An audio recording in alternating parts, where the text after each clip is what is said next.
ಮಾವಿನಕಾಯಿ ಉಪ್ಪಿನಕಾಯಿಗೆ ಬೇಕಾಗಿರುವ ಪದಾರ್ಥಗಳು. ನಾನು ಒಂದು 6 ಮಾವಿನಕಾಯಿ ತೊಗೊಂಡಿದ್ದೀನಿ. ಮಾವಿನಕಾಯಿನ ಕ್ಲೀನಾಗಿ ತೊಳೆದು ಒರೆಸಿಟ್ಕೊಂಡಿದ್ದೀನಿ. ಮಾವಿನಕಾಯಿ ಈ ಥರ ದಪ್ಪನಕಾಯಿ ತೊಗೋಬೇಕು.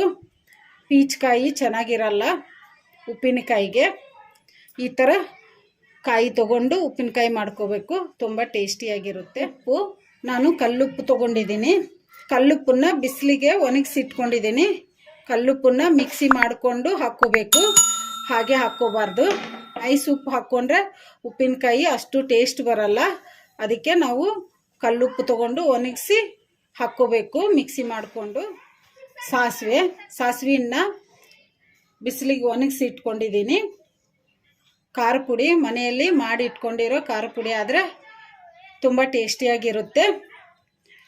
ಪಾಕೆಟ್ ಖಾರ ಅಷ್ಟು ಟೇಸ್ಟ್ ಬರಲ್ಲ. ಮನೆ ಖಾರ ಪುಡಿ ಆದರೆ ತುಂಬ ಟೇಸ್ಟಿಯಾಗಿ ಬರುತ್ತೆ ಮಾವಿನಕಾಯಿ ಉಪ್ಪಿನಕಾಯಿ. ಮೆಂತ್ಯಕಾಳು, ಎಣ್ಣೆ, ನಾನು ಶೇಂಗಾ ಎಣ್ಣೆ ತೊಗೊಂಡಿದ್ದೀನಿ.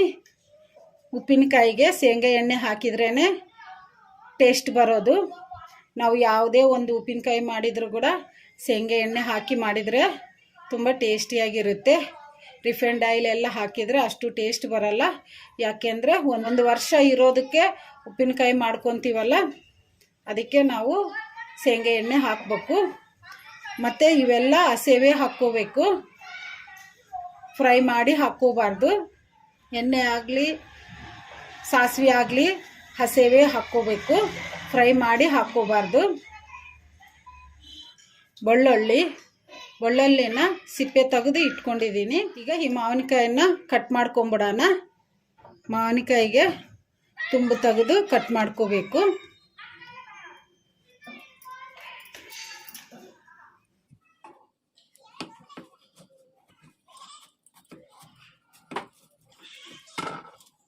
ಈ ಥರ ಕಟ್ ಮಾಡ್ಕೋಬೇಕು. ಮಾವಿನಕಾಯಿನ ಈ ಥರ ಕಟ್ ಮಾಡಿ ಇಟ್ಕೋಬೇಕು.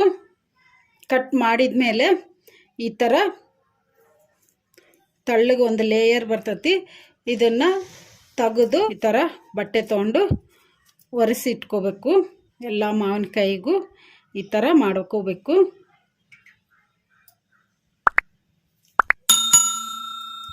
ಈ ಥರ ಒರೆಸಿಟ್ಕೋಬೇಕು. ಇವನ್ನೆಲ್ಲ ಕ್ಲೀನಾಗಿ ತೆಗೆದು ಒರೆಸಿ ಫ್ಯಾನ್ ಕೆಳಗೆ ಒಂದು ಅರ್ಧ ತಾಸು ಇಟ್ಕೊಂಬಿಡೋಣ. ಈಗ ಫ್ಯಾನ್ ಕೆಳಗೆ ಇಟ್ಕೊಂಡು ಅರ್ಧ ತಾಸು ಆಯ್ತಲ್ಲ. ಈಗ ಈ ಮಾವಿನಕಾಯಿನ ಅಳತೆ ಮಾಡ್ಕೊಂಬಿಡೋಣ. ಈ ಥರ ಒಂದು ಬಟ್ಲ ತೊಗೊಂಡು ಈಗ ಅಳತೆ ಮಾಡ್ಕೊಂಬಿಡೋಣ. ಈ ಥರ ಅಳತೆ ಮಾಡ್ಕೋಬೇಕು. ಬಟ್ಲ ತುಂಬ ಹಾಕ್ಕೊಂಡು 1 2 3 4 5 6 7 8 ಈ ಬಟ್ಲಿಂದ ಮಾವಿನಕಾಯಿ 8 ಬಟ್ಲ ಆಗಿದ್ದಾವೆ. 8 ಬಟ್ಲ ಮಾವಿನಕಾಯಿ ಆದರೆ ಇದೇ ಬಟ್ಲದಿಂದ 1 ಬಟ್ಲ ಉಪ್ಪು, 1 ಬಟ್ಲ ಸಾಸಿವೆ ಪುಡಿ, 2 ಬಟ್ಲ ಖಾರ ಪುಡಿ ಹಾಕ್ಕೋಬೇಕು. ಒಂದು ಮಿಕ್ಸಿ ಜಾರ್ ತೊಗೊಂಡಿದ್ದೀನಿ. ಈಗ ಮಿಕ್ಸಿ ಜಾರಿಗೆ ಸಾಸಿವೆ ಹಾಕ್ಕೊಂಡು ಮಿಕ್ಸಿ ಮಾಡ್ಕೊಂಬಿಡೋಣ.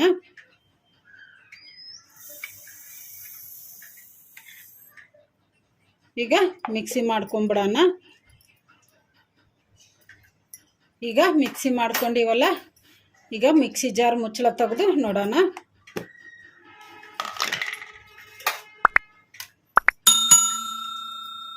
ಈ ಥರ ಮೆತ್ತಗೆ ಪೌಡ್ರ್ ಥರ ಮಾಡ್ಕೋಬೇಕು. ತರಿ ತರಿ ಇರಬಾರ್ದು, ಈ ಥರ ಇರಬೇಕು. ಇವನ್ನ ನಾನು ಫ್ರೈ ಮಾಡಿಕೊಂಡು ಮಿಕ್ಸಿಗೆ ಹಾಕ್ಕೊಂಡಿಲ್ಲ, ಹಸಿವೆ ಮಿಕ್ಸಿಗೆ ಹಾಕ್ಕೊಂಡಿದ್ದೀನಿ. ಮಿಕ್ಸಿ ಮಾಡಿ ಇಟ್ಕೊಂಡಿರೋ ಸಾಸಿವೆ ಪೌಡ್ರನ್ನ ಒಂದು ಪ್ಲೇಟಿಗೆ ತೆಗೆದು ಇಟ್ಕೊಂಬಿಡೋಣ.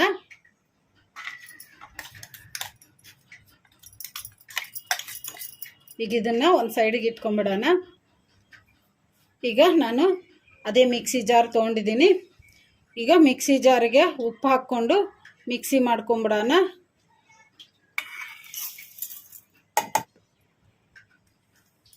ಈಗ ಮಿಕ್ಸಿ ಮಾಡ್ಕೊಂಬಿಡೋಣ. ಈಗ ಉಪ್ಪು ಮಿಕ್ಸಿ ಮಾಡ್ಕೊಂಡಿವಲ್ಲ, ಮಿಕ್ಸಿ ಜಾರ್ ಮುಚ್ಚಳ ತೆಗೆದು ನೋಡೋಣ. ಈ ಥರ ನೈಸ್ ಪೌಡ್ರ್ ಥರ ಮಾಡ್ಕೋಬೇಕು ಉಪ್ಪು. ಇದನ್ನು ಒಂದು ಸೈಡಿಗೆ ಇಟ್ಕೊಂಬಿಡೋಣ. ನಾನು ಒಂದು ಪಾತ್ರೆ ತೊಗೊಂಡಿದ್ದೀನಿ. ಈ ಪಾತ್ರೆಗೆ ಸಾಸಿವೆ ಖಾರ ಪುಡಿ ಎಲ್ಲ ಹಾಕಿ ಕಲಿಸ್ಕೊಂಬಿಡೋಣ. ನಾನು ಈ ಬಟ್ಲದಿಂದ 8 ಬಟ್ಲ ಮಾವಿನಕಾಯಿ ಪೀಸ್ ತೊಗೊಂಡಿದ್ದೀನಿ. 1 ಬಟ್ಲ ಸಾಸಿವೆ ಪೌಡ್ರ್ ತೊಗೊತಿದ್ದೀನಿ. ನಾವು ಯಾವ ಬಟ್ಲದಿಂದ ಮಾವಿನಕಾಯಿ ಅಳತೆ ಮಾಡ್ಕೊಂಡಿರ್ತೀವೋ ಅದೇ ಬಟ್ಲದಿಂದ 1 ಬಟ್ಲ ಸಾಸಿವೆ ಪೌಡ್ರ್ ಹಾಕೋಣ. 1 ಬಟ್ಲ ಉಪ್ಪು ಹಾಕೋಣ. ಖಾರ ಪುಡಿ ಹಾಕೋಣ. ಈ ಬಟ್ಲದಿಂದ 2 ಬಟ್ಲ ಖಾರ ಪುಡಿ ಹಾಕ್ಕೊಂಬಿಡೋಣ. ನೀವು ಖಾರ ಇರೋ ಖಾರ ಪುಡಿ ಆದರೆ 1.5 ಬಟ್ಲ ಹಾಕ್ಕೋಬೋದು. ಖಾರ ಇಲ್ಲದ ಖಾರ ಪುಡಿ ಆದರೆ 2 ಬಟ್ಲ ಹಾಕ್ಕೋಬೋದು. ಒಂದು ಅರ್ಧ ಸ್ಪೂನಷ್ಟು ಮೆಂತ್ಯೆಯನ್ನು ನಾನು ಈ ಥರ ಪುಡಿ ಮಾಡಿ ಇಟ್ಕೊಂಡಿದ್ದೀನಿ. ಇದನ್ನು ಒಂದು ಅರ್ಧ ಸ್ಪೂನ್ ಹಾಕ್ತಿದ್ದೀನಿ. ಜಾಸ್ತಿ ಹಾಕಬಾರ್ದು, ಒಂದು ಅರ್ಧ ಸ್ಪೂನಷ್ಟು ಹಾಕ್ಕೋಬೇಕು. ಬೆಳ್ಳುಳ್ಳಿ ಹಾಕಿದ್ರೇ ಉಪ್ಪಿನಕಾಯಿ ಟೇಸ್ಟ್ ಬರೋದು. ಅದಕ್ಕೆ ನಾನು ಒಂದು ಸ್ವಲ್ಪ ಜಜ್ಜಿ ಇಟ್ಕೊಂಡಿದ್ದೀನಿ. 1/4 ಬಟ್ಲದಷ್ಟು ಹಾಕ್ಕೊತಿದ್ದೀನಿ ನಾನು ಬೆಳ್ಳುಳ್ಳಿ. ಈಗ ಕಲಿಸ್ಕೊಂಬಿಡೋಣ. ಈ ಥರ ಚೆನ್ನಾಗಿ ಮಿಕ್ಸ್ ಮಾಡ್ಕೋಬೇಕು. ಒಂದೇ ಸಲ ಮಾವಿನಕಾಯಲ್ಲಿ ಹಾಕ್ಬಿಟ್ರೆ ಮಿಕ್ಸ್ ಆಗಲ್ಲ. ಅದಕ್ಕೆ ಈ ಥರ ಎಲ್ಲ ಕಲಿಸ್ಕೊಂಡು ಮಿಕ್ಸ್ ಮಾಡ್ಕೋಬೇಕು. ಖಾರ ಪುಡಿ, ಸಾಸಿವೆ ಪುಡಿ, ಉಪ್ಪು ಎಲ್ಲ ಮಿಕ್ಸ್ ಮಾಡ್ಕೊಂಡಿವಲ್ಲ, ಈಗ ಇದನ್ನು ಒಂದು ಸೈಡಿಗೆ ಇಟ್ಕೊಂಬಿಡೋಣ. ನಾನು ಇನ್ನೊಂದು ಪಾತ್ರೆ ತೊಗೊಂಡಿದ್ದೀನಿ. ಈಗ ಇದಕ್ಕೆ ನಾವು ಮಿಕ್ಸ್ ಮಾಡ್ಕೊಂಡಿದ್ವಲ್ಲ ಖಾರ ಪುಡಿ, ಈಗ ಇದನ್ನು ಒಂದು ಸ್ವಲ್ಪ ಹಾಕೋಣ.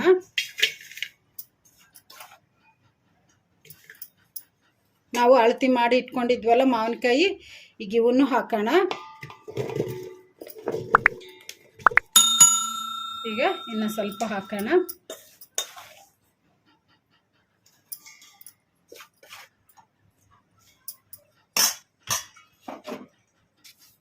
ಈಗ ಮಾವಿನಕಾಯಿ ಹಾಕೋಣ. ಈಗ ಉಳಿದಿರೋ ಪೌಡ್ರೆಲ್ಲ ಹಾಕ್ಬಿಡೋಣ. ಈಗ ಕಲಿಸ್ಕೊಂಬಿಡೋಣ ಚೆನ್ನಾಗಿ.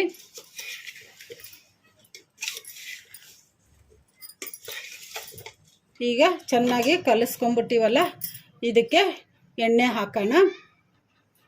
ನಾನು ಶೇಂಗಾ ಎಣ್ಣೆ ಹಾಕ್ಕೊತಿದ್ದೀನಿ. ನಾನು ಎಣ್ಣೆಯನ್ನು ಬಿಸಿ ಮಾಡಿಲ್ಲ, ಹಸಿ ಎಣ್ಣೆನೇ ಹಾಕ್ತಿದ್ದೀನಿ. ಈಗ ಒಂದು ಅರ್ಧ ಲೀಟ್ರಷ್ಟು ಎಣ್ಣೆ ಹಾಕ್ಕೊಂಬಿಡೋಣ.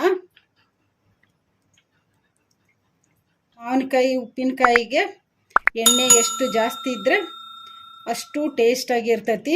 ಈಗ ಕಲಿಸ್ಕೊಂಬಿಡೋಣ.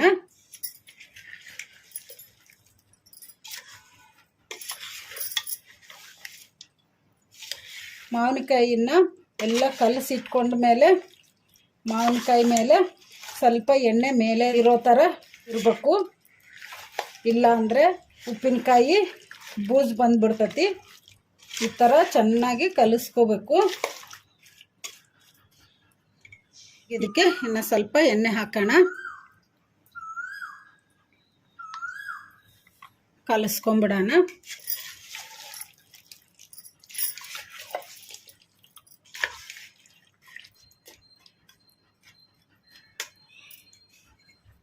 ಈಗ ಕಲಿಸ್ಕೊಂಬಿಟ್ಟಿವಲ್ಲ ಮಾವಿನಕಾಯಿ ಉಪ್ಪಿನಕಾಯಿ, ಈಗ ಇದನ್ನು ಈ ಥರ ಒಂದು ಪ್ಲಾಸ್ಟಿಕ್ ಡಬ್ಬೆಗಾಗಲಿ ಇಲ್ಲಾಂದರೆ ಜಾಡಿಗಾಗಲಿ ತುಂಬಿಟ್ಕೋಬೇಕು.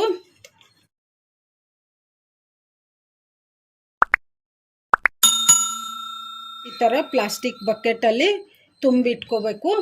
ತುಂಬಿಟ್ಕೊಂಡು ಈ ಥರ ಒಂದು ವೈಟ್ ಕ್ಲಾತ್ ತಗೊಂಡು ಈ ಥರ ಒಂದು ಸೈಡಿಗೆ ಗಂಟಾಕಿ ಈ ಥರ ಮುಚ್ಚಿಡಬೇಕು.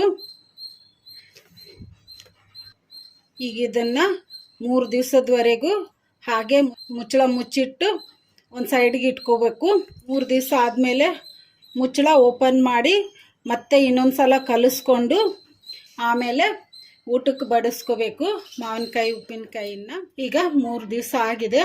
ಮಾವಿನಕಾಯಿ ಉಪ್ಪಿನಕಾಯಿ ಹಾಕಿ ಈಗ ಮುಚ್ಚಳ ತೆಗೆದು ನೋಡೋಣ.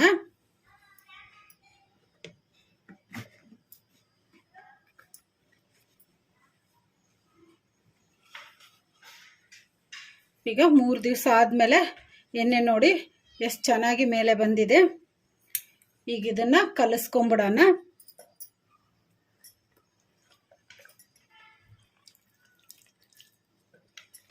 ಈ ಥರ ಕಲಿಸ್ಕೋಬೇಕು 3 ದಿವಸ ಆದಮೇಲೆ.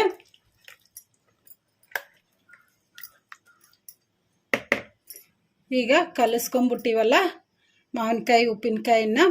ಈಗ ರೆಡಿಯಾಗಿದೆ ಮಾವಿನಕಾಯಿ ಉಪ್ಪಿನಕಾಯಿ ಊಟಕ್ಕೆ ಬಡಿಸ್ಕೊಳಕ್ಕೆ.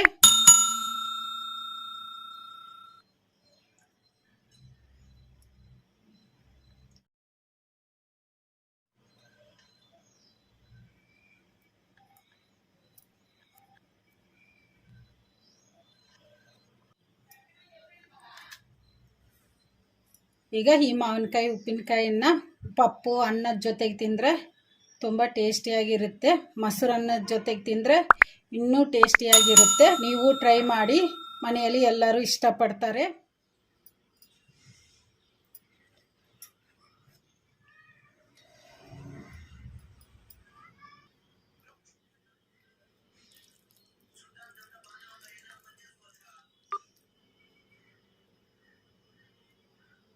ಈ ವಿಡಿಯೋ ನಿಮಗೆ ಇಷ್ಟ ಆದರೆ ನನ್ನ ಚಾನಲನ್ನು ಸಬ್ಸ್ಕ್ರೈಬ್ ಮಾಡಿ, ಲೈಕ್ ಮಾಡಿ, ಶೇರ್ ಮಾಡಿ, ಕಮೆಂಟ್ ಮಾಡಿ. ಸಬ್ಸ್ಕ್ರೈಬ್ ಬಟನ್ ಪಕ್ಕ ಬೆಲ್ ಬಟನ್ ಇರುತ್ತೆ, ಅದನ್ನು ಪ್ರೆಸ್ ಮಾಡಿ. ನಾನು ಯಾವುದೇ ಒಂದು ಹೊಸ ವಿಡಿಯೋ ಮಾಡಿದರೂ ನಿಮಗೆ ನೋಟಿಫಿಕೇಷನ್ ಬರುತ್ತೆ. Thank you for watching.